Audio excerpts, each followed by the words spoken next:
وَأَمَّا الَّذِينَ سُعِدُوا فَفِي الْجَنَّةِ خَالِدِينَ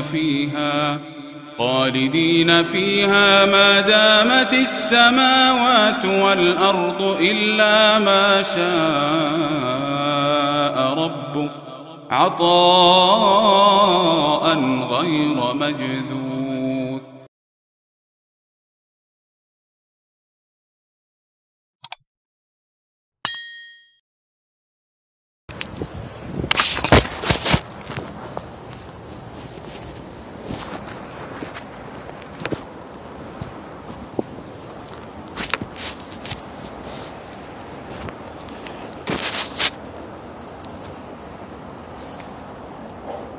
بسم اللہ الرحمن الرحیم نحمدہ ونصلی علی رسولہ الکریم اما بعد. محترم دوستوں اور بزرگوں، پچھلی تقریباً 3 مجلسوں سے آپ حضرات یہ سن رہے ہیں کہ انسان میں اللہ تعالیٰ نے نفس کو پیدا فرمایا ہے، اور یہ بھی آپ کو معلوم ہو گیا کہ دنیا اور آخرت میں اگر خوش ہونا ہو تو نفسانی خواہشات پر عمل مت کرو. جو آدمی اپنی نفسانی خواہشات کو چھوڑتا ہے وہ آخرت میں بھی کامیاب ہے اور دنیا میں بھی کامیاب ہے.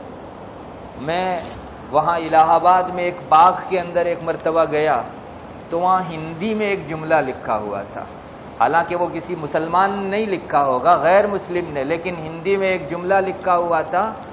وہ جملہ یہ تھا: منو کامنا کا تیاگ سکھی جیون کی کنجی ہے. منو کامنا کا تیاگ سکھی جیون کی کنجی ہے. اور سچی بات یہی ہے کہ آدمی آخرت میں تو خوش ہوتا ہی ہے نفسانی خواہشات کا مقابلہ کر کے. دنیا میں بھی خوش رہنا ہو تو آپ کو نفس سے لڑنا پڑے گا. نفس کی اصلاح اور سدھارنا یہ بھی ایسی ہی ضروری ہے جیسے بدن کی اصلاح اور سدھارنا ضروری ہے. ہم لوگ اپنے بدن کے لیے کتنے الرٹ ہیں، کتنے چوکنا ہیں، اس درجہ ہم کو اپنے نفس کے لیے بھی الرٹ ہونا چاہیے. بدن ایک مرتبہ بیمار ہو گیا تو آپ کا ظاہر زیادہ سے زیادہ آپ کے ظاہر کا وجود ختم ہو جائے گا، لیکن نفس ایک مرتبہ بیمار ہوا تو آخرت بگڑ گئی انسان کی. ہم لوگ بدن کی طرف جتنے زیادہ متوجہ ہیں اس کا 10واں حصہ بھی اپنے نفس کی طرف متوجہ نہیں. ضرورت ہے کہ ہم لوگ اپنے نفس کی اصلاح کے لیے بھی کوشش کریں. ہماری زندگی کے جو کچھ لمحات رہ گئے ہیں ہمارے نفس کو سدھارنے اور بنانے کی کوشش کریں.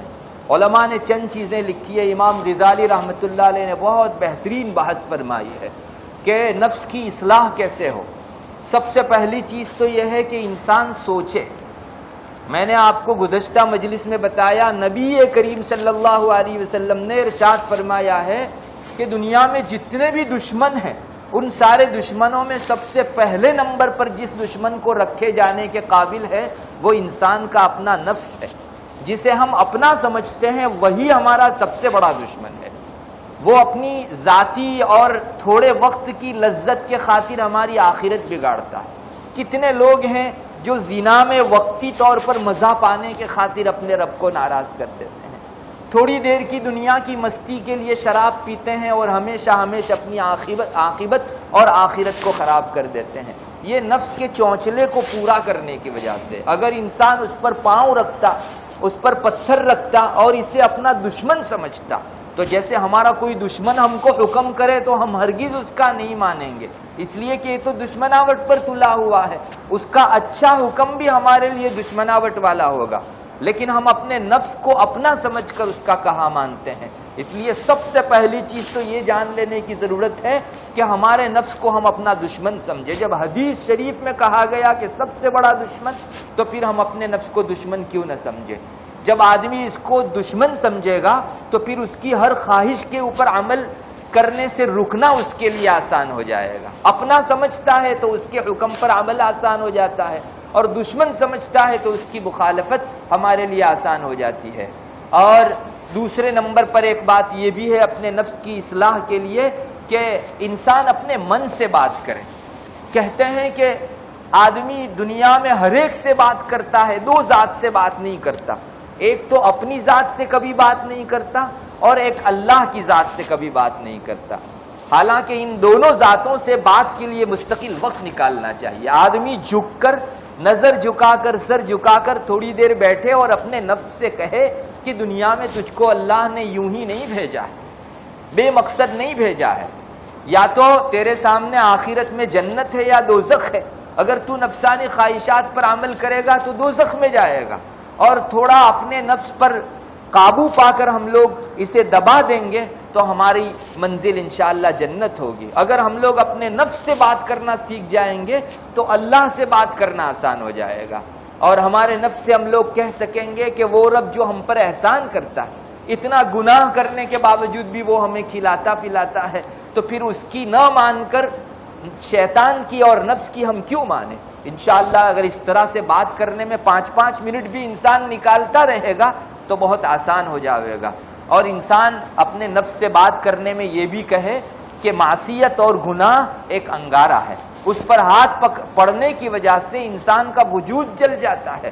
ہر گناہ اپنی جگہ آخرت اور دنیا دونوں جگہوں کے اوپر ناکامیابی لانے والی چیز ہے.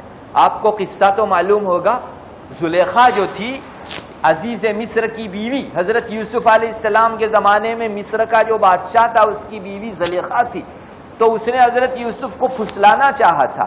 پھر بہت لمبا واقعہ ہوا اور حضرت یوسف علیہ السلام کو عزیز مصر نے اپنا خزانچی بنایا اور بہت بڑے عہدے کے اوپر بٹھایا، اور زلیخا کہاں گم ہو گئی پتہ ہی نہیں چلا. امام غزالی نے لکھا ہے کہ ایک مرتبہ حضرت یوسف علیہ السلام بڑے حشم خدم کے ساتھ تشریف لے جا رہے تھے، نکلنے والے تھے. راستے میں بازار پر زلیخا ایک راستے کے اوٹے کے اوپر بیٹھی ہوئی تھی، بالکل خستہ حال. اس مرتبہ حضرت یوسف علیہ السلام کا جب وہاں سے گزر ہوا تو زلیخا نے ایک جملہ کہا. اس نے یہ جملہ کہا، وہ ذات پاک ہے جس نے گناہ کرنے کی وجہ سے ایک رانی کو محل میں سے باہر نکال کر آج راستے پر لا کر کھڑا کر دیا، اور اللہ کی فرما برداری کرنے کی وجہ سے کنویں میں گرے ہوئے ایک غلام کو اللہ تعالیٰ نے آج بادشاہ بنا دیا جو حضرت یوسف علیہ السلام کی شکل میں ہے. معصیت دنیا کے اندر بھی انسان کو رسوا کر کے چھوڑتی ہے، اللہ کی فرما برداری اللہ تعالیٰ تک پہنچا کر جو ہے چھوڑتی ہے. اس لیے نفس سے یہ بات کرنے کی ضرورت ہے، نفس کی مخالفت کی ضرورت ہے. گناہوں کو چھوڑنے کے لیے بعض حلال چیزوں کو بھی چھوڑنا پڑے گا، تب جا کے آپ اس حد کے اندر نہیں جاویں گے. علماء نے اپنے نفس پر قابو پانے کے لیے کیا کچھ نہیں کیا.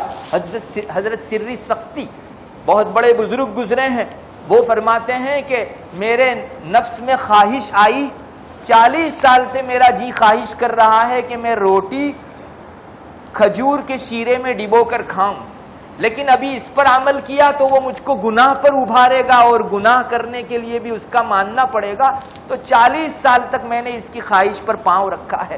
آج 40 سال سے میرا جی خواہش کر رہا ہے، میں نے ایک مرتبہ بھی اس کو روٹی اور کھجور کا شیرہ ڈبو کر کھانے کے لیے موقع نہیں دیا. اتنا زیادہ لوگوں نے اپنے نفس کے اوپر قابو رکھا تھا. ایک بزرگ نے ایک مرتبہ سچی قسم کھا لی، حالانکہ اللہ کا نام دنیا کے لیے لانا چاہے سچا ہو، بزرگوں کے یہاں بہت بڑی بات سمجھی جاتی ہے. پھر اس بزرگ کو احساس ہوا کہ ارے دنیا جیسی حقیر چیز میں اللہ کی بڑی ذات کا نام لیا تو نے. اپنے نفس کے اوپر انہوں نے مجاہدے کے طور پر یہ لازم کیا کہ آج کے بعد 7 سال تک تو آسمان کی طرف نہیں دیکھے گا. چنانچہ انہوں نے اپنے نفس کو سزا دی کہ 7 سال تک آسمان تک نہیں دیکھا انہوں نے. تو اس طرح سے علاج ہوتا ہے. ہمارا نفس جب ہم کو معاصی کی طرف لے جائے تو آپ لاہول پڑھیں گے تو نفس نہیں جاتا. ایک بات یاد رکھیے، انسان کے 2 دشمن ہے. لا حول ولا قوت الا باللہ، اعوذ باللہ من الشیطان الرجیم پڑھنے سے شیطان چلا جاتا ہے، آپ کا نفس کبھی نہیں بھاگے گا. وہ کہاں جائے گا؟ اگر وہ چلا جائے گا تو آپ چلے جائیں گے. نفس لاہول سے نہیں بھاگتا، وہ مجاہدے سے بھاگتا ہے. اگر آپ کا جی گناہ کی طرف آپ کو لے جائے تو آپ اس پر رکعت ڈالیے، 20 رکعت 40 رکعت اس پر ڈالیے، روزے ڈالیے. آپ دیکھ لیجئے بڑے سے بڑا گناہ بڑی آسانی سے چھوٹ جائے گا. اس لیے کہ نفس سمجھے گا کہ یہ تو لینے کے دینے پڑ رہے ہیں، میں تو اس کو معصیت میں ڈالنا چاہ رہا ہوں اور وہ مجھ کو عبادت میں بڑھ کر اللہ سے قریب جا رہا ہے. ہمارے یہاں حضرت شاہ ابرار الحق صاحب کے یہاں یہ بڑی سزا تھی.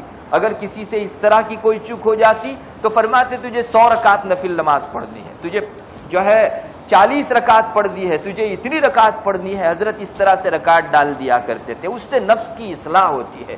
اس لیے ضرورت ہے کہ ہم لوگ اپنے نفس کے خلاف اس طرح سے رکعت ڈال دیں۔ بلکہ میں تو آپ کو کہتا ہوں، آپ کا جی اگر آپ کو دنیاوی روح سے پریشان کرے تو بھی آپ رکعت ڈال دیجئے اس کے اوپر، انشاءاللہ وہ سیدھا ہو جاوے گا اور آپ کی یہ پریشانی اور الجھن ختم ہو جاوے گی۔ ایک دوسرا اچھا طریقہ یہ بھی ہے کہ آپ کو کوئی ایسا بہترین دوست مل جائے جو آپ کے عیوب پر آپ کو مطلع کرتا رہے۔ اگر کسی کو اچھا ایسا دوست مل گیا کہ جو اس کی خامیاں اور برائیوں کو بتلائے تو انسان کی بہت بڑی خوش قسمتی ہے۔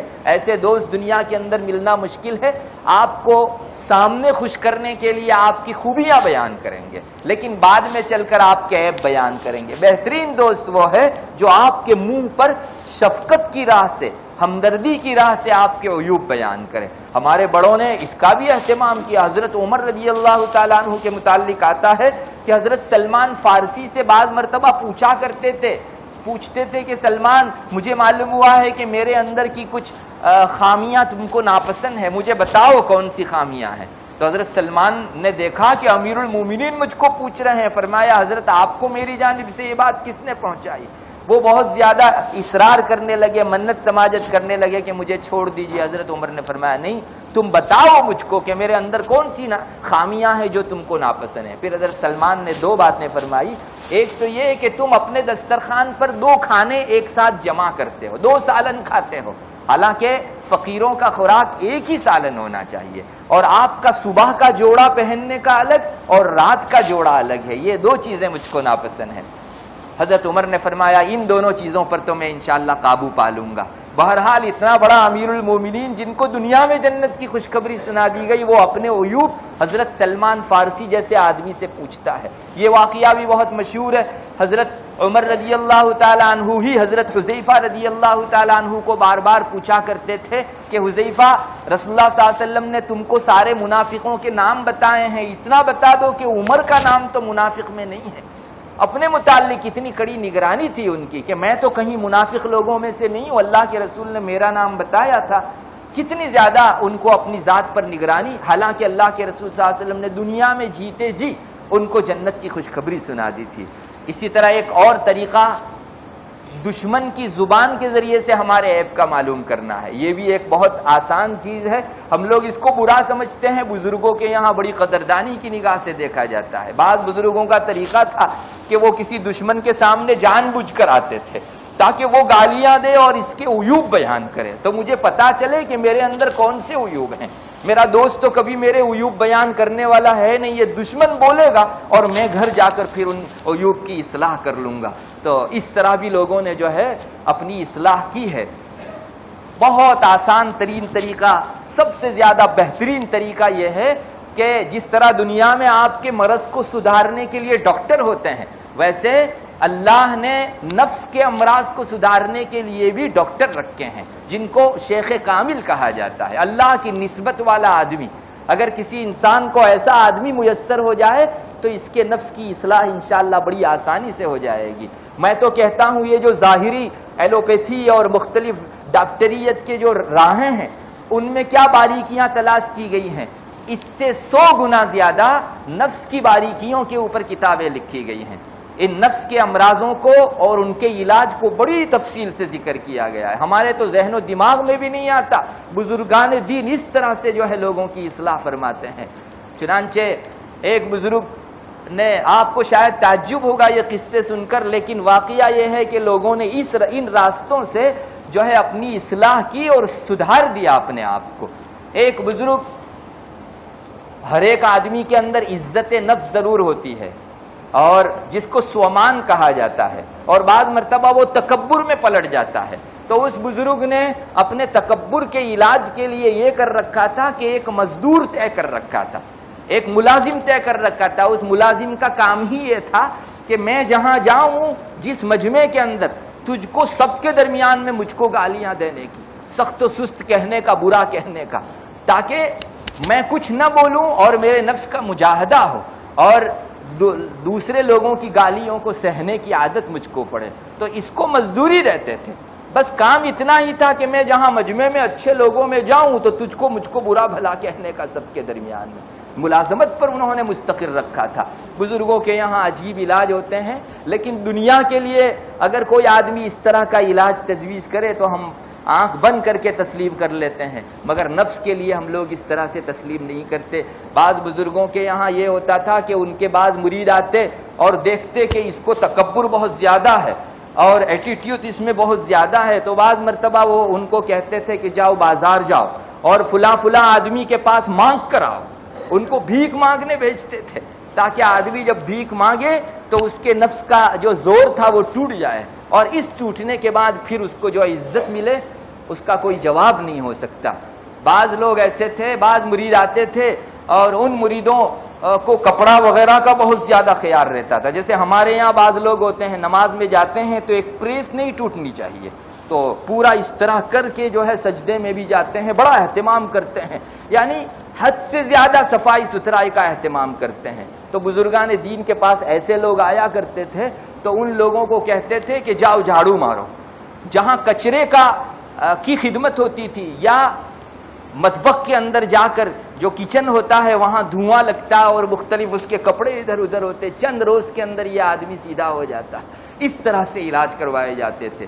آپ کو معلوم ہے آپ کا صفا اگر ایک طرف مڑ گیا ہو تو آپ اس کو سیدھا کریں گے تو نہیں سیدھا ہوگا، وہ واپس مڑ جائے گا۔ اس کو سیدھا کرنے کے لیے الٹی طرف موڑنا پڑے گا۔ تو مباح چیزیں، جائز چیزیں نہ کہہ دیں گے تو معصیت سے تو انسان ضرور بچ جائے گا۔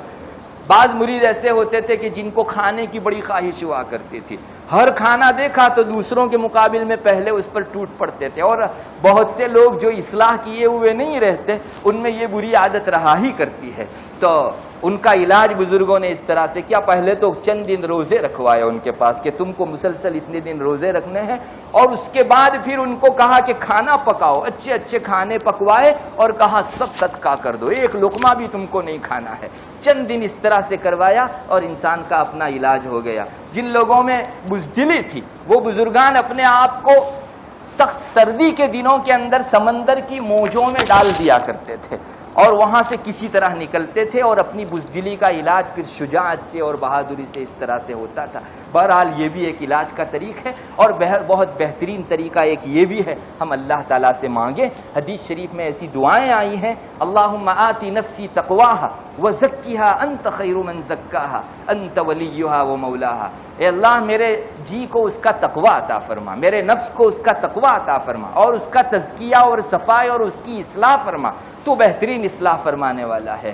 اسی طرح اللہ تعالیٰ سے یہ بھی دعا کرے، اللہم لا تکلنی الی نفسی طرفۃ عین ولا تنزع منی صالح ما اعطیتنی۔ اے اللہ ایک گھڑی کے لیے پلک جھپکنے کے برابر بھی میرے جی کے حوالے، میرے نفس کے حوالے مجھ کو مت کر، اور میرے اندر جو اچھائیاں رکھی ہے اسے باہر مت نکال، اسے ختم مت کر۔ ایک دعا یہ بھی ہے، اللہم انی اسألک نفسا بک مطمئنۃ تؤمن بلقائک وترضى بقضائک وتقنع بعطائک۔ اے اللہ میں تجھ سے مطمئن نفس چاہتا ہوں۔ نفس کی تیسری اعلیٰ درجے کی قسم جو ہے نفس مطمئنہ ہے۔ میں نے بتایا نفس ایک امارہ ہوتا ہے، ایک لوامہ ہوتا ہے، یعنی برائیوں پر روک ٹوک کرنے والا، اور تیسرا مطمئنہ، گناہ کی طرف چلتا ہی نہیں۔ تو اللہ سے یہ بھی مانگو، اللہ مجھ کو نفس مطمئنہ عطا فرما۔ بہرحال ان سب چیزوں کے پیچھے بھی لگنے کی ضرورت ہے، یہ بھی ایک توجہ کے قابل چیز ہے۔ اللہ تعالی ہم کو، ہم بدن کی جس درجہ فکر کرتے ہیں اس سے کہیں زیادہ ہمارے نفس کی اصلاح کی فکر کی توفیق عطا فرماوے۔ وآخر دعوانا الحمدللہ۔